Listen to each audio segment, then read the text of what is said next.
right අපි බලමු කොහොමද මේ ප්‍රස්ථාරයේ මූල සොයන ගණනක් ආවොත් කරන්න කියලා. මුලින්ම ප්‍රස්ථාරය අපිට දෙනවනේ දරුවෝ. y සමානයි x වර්ග හරි මේකට එන්න ඕනේ අවම ප්‍රස්ථාරය. මොකද x වර්ගය ධන නිසා අපි දන්නවා එන්න ඕනේ ධන ප්‍රස්ථාරයක් එන්න ඕන.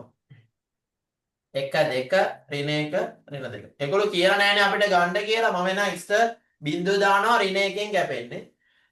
එක දැම්මහම එන්නේ බිංදුවයි. ඔය මෙහෙම තමයි කැපෙන්නේ. දෙක දැම්මහම එන්නේ 2 2 4යි 3 එන්නේ. 1 2 3. එතකොට ටල්කාල අපිට ප්‍රස්ථාරය ඇඳ ගන්න පුළුවන් හැකියාව එන්න ඕනේ. මොකද අවම ප්‍රස්ථාරය එන්නේ. එහෙනම් ලක්ෂ ටික තිබ්බා ප්‍රස්ථාරය ඇඳගන්න. ප්‍රස්ථාරය උඩට අනින්න අවුලන්න. අහම ප්‍රස්ථාරය ඇඳ. ඇඳගෙන ප්‍රස්ථාරය නම් කරන්න. ඇඳගත්තා ඔන්න දැන් ප්‍රස්ථාරය නම් කරා ඔක්කොමත් හරි. මේ තව ටිකක් කොහොම කර්ව් කරලා ලස්සනට කොහොම ගන්න.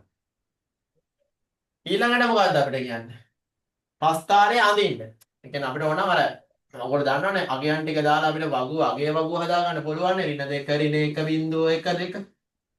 ඒක Tamanට පුළුවන් වෙන්න ඕනේ. මේ x අගයන් ටික මේකට ආදේශ කරලා උත්තර ටික ගන්න පුළුවන් හැකියාව එන්න ඕනේ.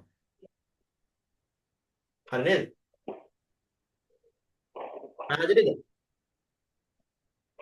ඔව් පැහැදිලි. ඔව් ඊට පස්සේ මොකක්ද අහන්නේ දෙවෙනි ප්‍රශ්නේ? දෙවෙනි ප්‍රශ්නේ අපි අහනවා ප්‍රස්ථාරයේ ඇසුරින්. ප්‍රස්ථාරයේ ඇඳපෙක ඇසුරින් දරෝ සමීකරණයේ මූල සොයන්න.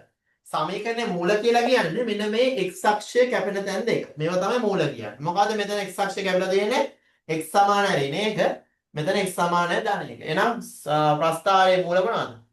ප්‍රස්ථාරයේ මූල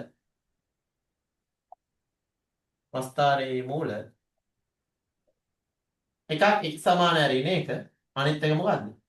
x සමානයි ධන 1. ඔක තමයි උත්තර දෙක. මොකද්ද? ප්‍රස්ථාරයේ මූල කියන්නේ දරුවෝ ප්‍රස්ථාරයේ කැපෙන තැන් දෙක.